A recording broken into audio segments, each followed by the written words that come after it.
With the recent upgrades to the pairs trading and statistical arbitrage research tool, we've accumulated over 180,000 backtests. So it made sense to run some machine learning through all of those backtests to see could we find which metrics or features lended towards there being a positive backtest or a loss-making backtest. Now, of course, quoting from Marcos Lopez de Prado, who literally wrote the book on advances in financial machine learning, backtesting is not a research tool. Feature importance is. Now, ironically, we're using all of the features in our backtest data to find which features, i.e. half-life, co-integration, correlation, all of those sort of things, lended towards the backtest being profitable versus not profitable. Now, if you're new to pairs trading or statistical arbitrage and some of the words I've said here make no sense to you, then please watch this video first, StatArb in 12 minutes. I just put this video out recently so that you could understand what all of these terms mean and have an intuition and sense about how all of this is working. That said, if you do understand pairs trading and statistical arbitrage, even to a very basic level, I think you're going to find this information very, very insightful. At least I have. So of course we have a lot of data, different spreads, different strategies on those spreads, or trading copulas, all of this stuff going on, daily data, hourly data.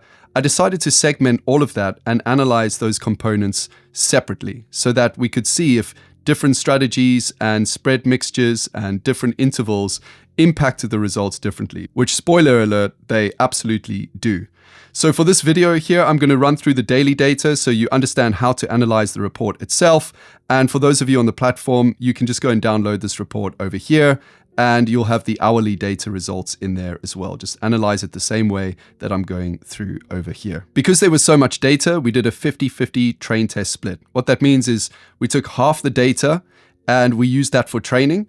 And then we applied what the model learned to the other 50% of the data that it had never seen. And so the results that I'm presenting to you today are based on its predictions on data it had never seen before, having learned some general rules from the data it had seen previously in training.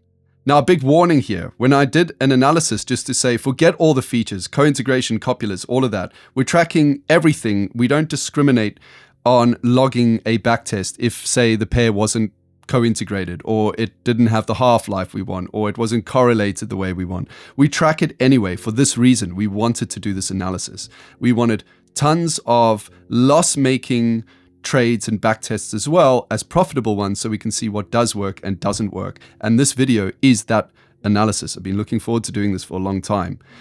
The worrying part here is that it came back 57% profitable. If we just said, okay, the spread has just moved drastically for two pairs, I'm going to go long on the spread. Forget all the metrics, forget everything. This is coming back and saying, oh, we actually had an edge, a 7% edge, which is massive. You know, this is great. We're going to make tons of money. And this should be your first red flag. Do not trust this. This is all trash. It's all backtesting. Backtesting is fraught with all sorts of issues. And one of those issues I could highlight, for example, is like the static spread. The static spread has a hedge ratio that we know at the end of calculating that spread what that hedge ratio is. We wouldn't have known that ahead of time. So what you can do in a backtest is go back in time and use older data and then place the trade as though you didn't know what the hedge ratio was and update it as you're rolling your portfolio, all of this stuff. It gets very complex. Long story short, you end up with basically a poor man's dynamic spread. If the analysis here contradicts what you're seeing working, do not rely on this analysis. Get rid of it. Just treat this, thumbs down the video, right? Get rid of this video. Do not watch this video. That said, you will get some really interesting insights from this because this is not a biased subjective view. This is an objective view, having a model analyze data and a lot of data to see what features lend towards a profitable result versus a not profitable result. And of course, in all the backtesting, trading costs are built in as well as slippage. So let's start with analyzing our daily data. And of course, the hourly data is on the report. Feel free to go and get that if you're on the platform. And we're going to be looking at the spread first. So the spread meaning we're just going to trade the spread if it, say, goes up to 2 standard deviations from the mean or -2. So we're going to go long over here and short over here. Of course, we close those trades when they revert to the mean. So that's what that spread there is saying. Starting with our dynamic spread. So remember, this is where the hedge ratio varies over time. It's estimated using a Kalman filter. Notice this number here. Before we move on, actually, I don't want anyone to get misled by this. This is not a good thing. So here where it says 71.3% profit, what that means is 71.3% of the time, regardless of which features we used here in our strategy, this made money. So what I had to do actually when pushing this through some analysis was remove all the excess profits so that we put an even amount of losers and winners into our machine learning model. So here you can see on the test data alone, for example, we had 1,963 for both losers and winners, meaning that we had to cut out a ton of data because we didn't want any bias in the machine learning model lending towards just predicting ones, because most of the time these were ones regardless. So we're trying to remove any of this bias that the machine learning model might have. So the report on the left here shows what XGBOOST, which is the machine learning model that we used, the weighting that it gives each of the features. And you can see, for example, up here, half-life is by far the most important feature when it comes to predicting profitability using a dynamic spread. The SHAP analysis here on the right is very interesting because it tells you whether low or high values lended towards profit. So everything on the right of this line here you can think of as leading towards profit or lending towards profit. Anything on the left-hand side is lending towards a loss. So for example, if I look at the half-life, it's showing me that in a blue color here, which are blue is low values, in the blue color over here, that low half-lives lend towards a much stronger prediction for that backtest being profitable versus not profitable. Down here is our summary classification report. So it's a 0 if not profitable and a 1 if profitable.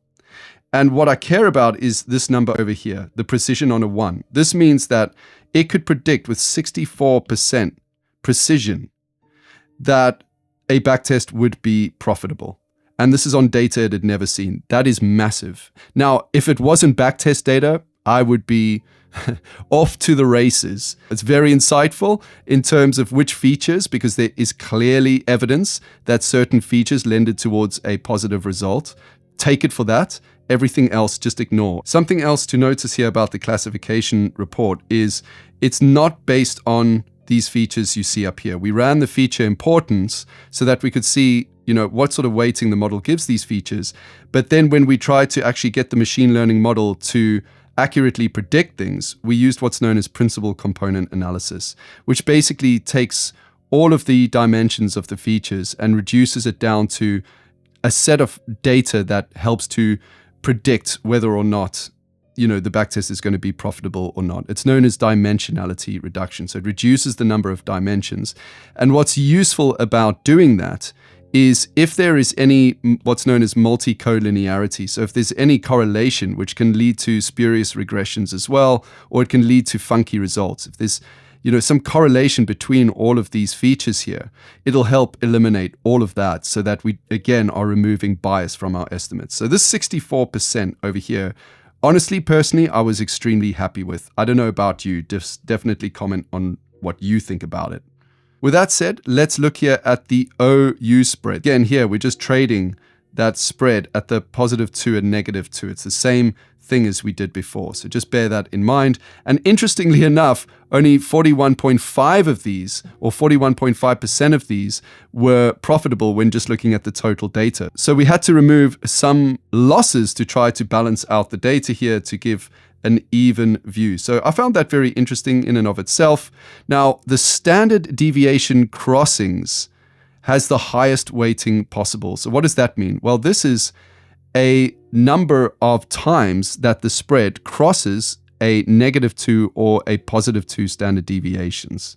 And so here you can see that if that number is not low, it's not a low number, it's a high number. The higher, almost the higher, the better, you could say, although there seems to be some sort of midpoint here. It's around there, some kind of intermediate number. This led towards more profitable outcomes. The next thing is the hedge ratio, which the SHAP analysis actually has at the top. And these two analyses are very different. The way that they weight things is very different. So it's useful to see them side to side. Again, I don't know how to take this hedge ratio over here, because the hedge ratio for the OU spread, what that's really saying is for every dollar I invest in asset 1, how much should I invest in asset 2? And so here I think it's getting quite particular about what numbers it's actually using here for lending towards profit. I'm not actually sure myself how I would go and analyze that hedge ratio. And the machine learning model gives it much, much lower importance. The standard deviation crossings are of very high importance. So if I'm building a machine learning model, I'm really paying attention to this area over here. If I'm building a strategy and I want to know, okay, what values of that area should I pay attention to, then I look at the SHAP analysis. This is giving me more around, are low values good or high values good? So just bear that in mind. In terms of the static spread, which is just our very basic calculation of a spread, which we also covered in detail in the prior video, this had 85.4% profit, and I wasn't surprised to see that because, in my opinion, there's a lot of bias in that spread calculation. A lot of things you would not have known going back in time. Although I could say the same thing about the OU spread. Now, again, the half-life trumps it. It's right up here with the low values here being the clear winner. So high half-life values, if you're trading a static spread, clearly doesn't work, clearly does not lead to positive results here in terms of the backtest anyway. The standard deviation crossings are the next one, so we've covered that too. So that also makes sense. And again, the more that it crosses, the better. Low values did not work out very well. And funnily enough, we also have this X weighting. So again, how much capital is actually being allocated to the blue asset, right? So to the independent asset on the Crypto Wizards tool. Now, it's actually very difficult to see what lended towards a profit or not. So with XGBOOST, because it uses gradient boosting, it's not just saying, oh, this number's high, good or bad. It looks at it in respect to all the other buckets as well, many times over. So it's a much more complex analysis that XGBOOST is doing. I'm not sure why this has come up. I'm not sure why it's come up because, and it does make a difference to the end output. If I remove the feature, it does make a difference because I'm not sure how often in the data the blue asset, so the independent variable asset, is having more capital allocated to it or not. The way that the algorithm works is it just allocates capital based on volatility. So in hindsight, really what I should have done is pulled the volatility of the assets into this, because I think what this X weighting is doing is capturing volatility. Now let's have a look at the next 40,968 data points using the rolling Z-score. So here the rolling Z-score is just trading the micro movements within the spread. So if we have our spread here zigzagging up and down, then we might also have the Z-score of that spread here based on a rolling window that, you know, is basically showing how sharply that spread is moving. So you're basically trading the micro movements within the spread. And amazingly, half-life trumps everything when we look at it for the dynamic spread. And again, this was actually more loss-making, so we had to filter out some of the losses to even out profit and loss rows. But we can see here that the half-life over here, 48.6, is a very, very high number compared to everything else. It's almost like you could literally just ignore everything else over here and just focus on the half-life. And we see here again, a lower half-life really does result in a better result. So half-life is a very, very key metric, it appears. When we look at the OU spread of the rolling Z-score, we get more of a 50-50 split for once, so that's quite nice. And actually, arguably, you know, if something was more loss-making, maybe I should have just included the excess losses in to make it even harder on the machine learning model. But hey, I could have tested that out. I haven't done. Just something for you to bear in mind. Now, interestingly enough, this is very, very different. Half-life comes in second and the standard deviations come in first. But look at the scores. They're very low. There's nothing which is like dramatically stronger than something else. So this is really saying that, hey, there's a mixed bag of things, but the way I see it is, I'm really kind of clutching at straws here to see what works well. So here the Z-score rolling on the OU. If you're trading OU Z-score rolling, which I know a number of people are, throw this all out the window because this is just saying, hey, actually a higher half-life, which makes no sense, a higher half-life led towards more profit. A lower Hurst ratio, which was the second one up here, led towards more profit. Now Hurst I'd get because a Hurst is saying, hey, the lower that number, the more mean reverting this is essentially. and how many times it crosses the 0 mark as well. That should be a low number. That makes no sense to me. So these results over here, because these are actually all pretty low, and this here kind of isn't making sense to me. The way I see it is this model's clutching at straws. And when you look at the precision here, this is 55%. It's not the highest number. So I would say this has not been a very successful piece of analysis, even though it still gives us an edge. And finally, the static rolling z-score here, again, almost 50-50, very clear here. Half-life, it really matters. The co-integration Engel-Granger is the second highest. Not in a very high number like half-life, but Engel-Granger, this is the first time we've seen co-integration actually pop in and show itself as being, really, really important. And I find that very interesting because there's a lot of empirical research around testing strategies using co-integration, and it definitely does have an edge based on those papers. So it's interesting to see that our Johansson co-integration and our Engel-Granger co-integration has not really appeared much at all, although it has appeared finally here in analyzing the static spread. So I think, again, when we get to the conclusion and the next steps forward, I think we'll see that change. But it is interesting nonetheless that this model's saying, well, actually, guys, it does matter here, but it hasn't really mattered on anything else. You can see it very clearly here that if Engel-Granger is a 1, i.e. it's red, so it can either be 0 or 1, co-integrated or not, all the red items are up here. There's like no reds. We don't see any reds down here. So that clearly did or does matter. And funny enough, this strategy was really the first Crypto Wizard statistical arbitrage strategy we tracked. Static spread with a rolling z-score and focusing on co-integration.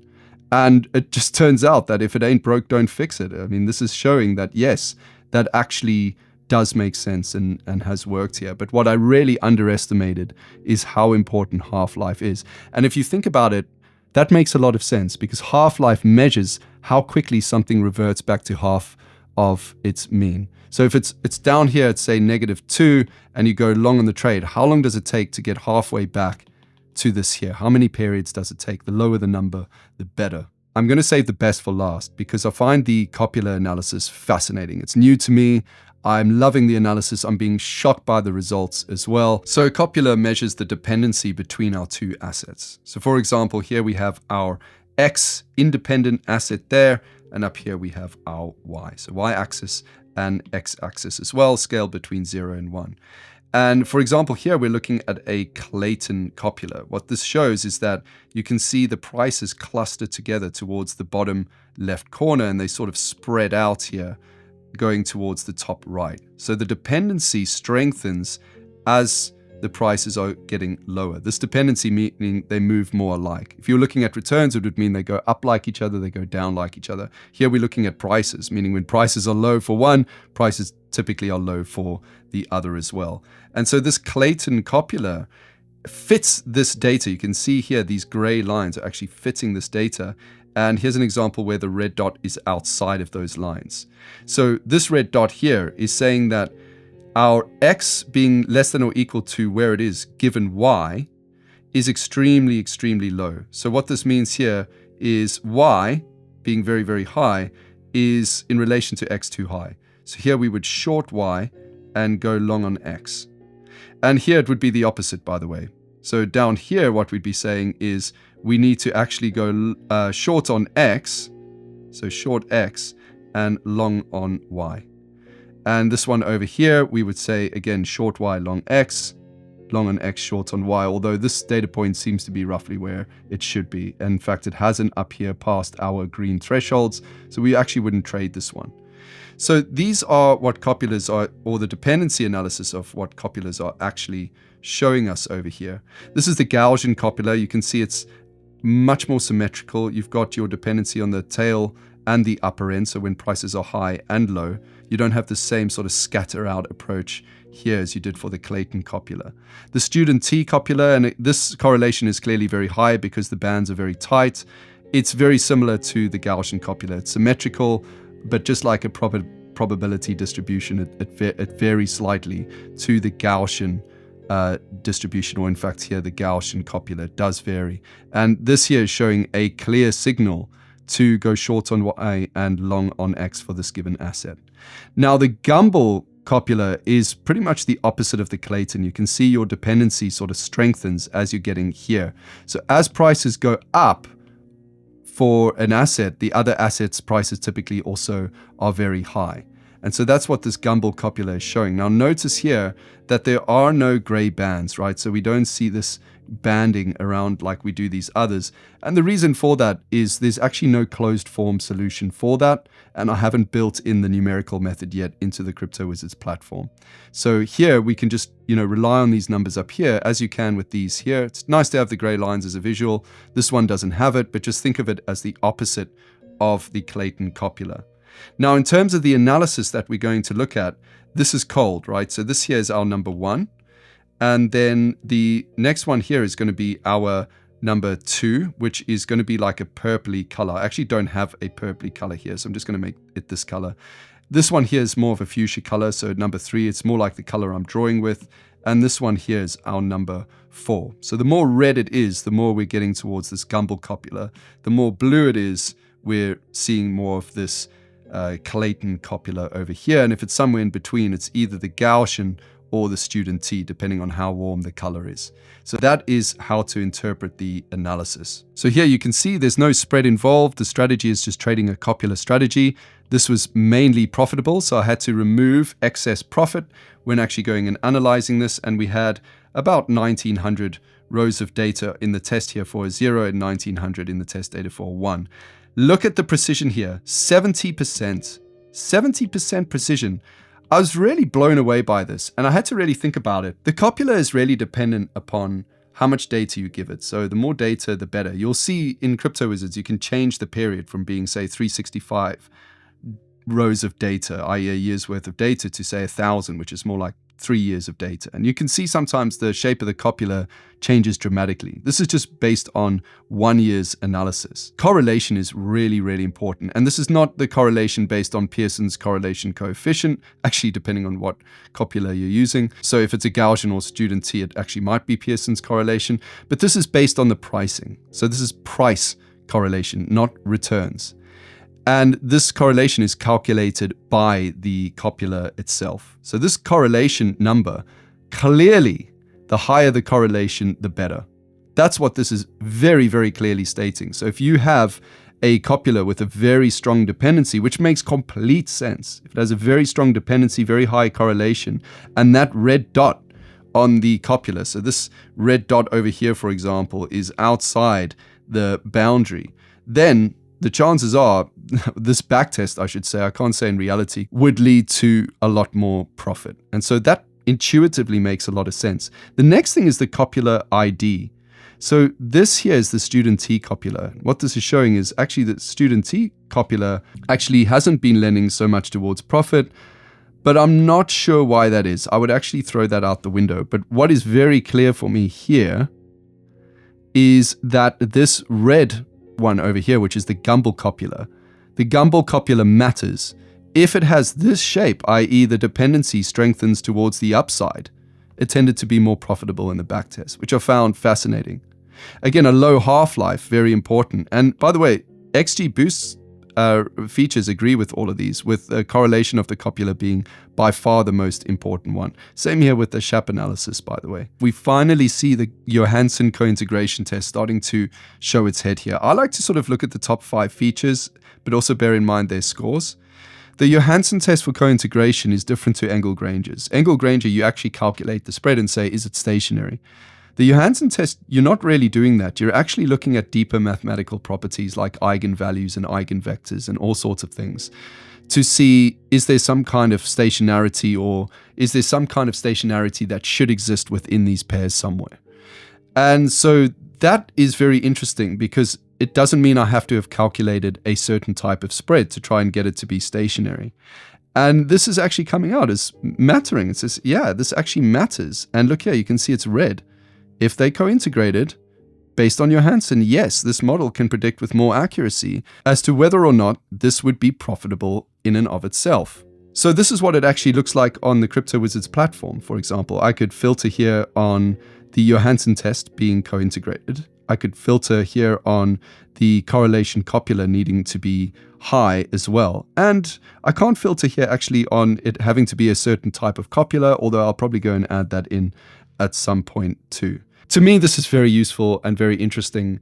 And I thought it was worth definitely making a video on this because I know the dangers of backtesting, but I also understand how understanding which features for different strategies lend towards a profitable result could be extremely valuable. So please just ignore all of this and take away what you know, hand on heart, you know is safe to take away from this presentation. So the next step here is actually going to be to forward test. Forward testing is going to be a lot more reliable than back testing. And what does that mean? So with forward testing is we do all our usual analysis and we just simulate as though we placed a trade on the exchange right now. So we pretend we have an infinite amount of capital, i.e. we can place as many trades as we want, and we ask the exchange for a price right now, and we assume we get that price less commissions and slippage.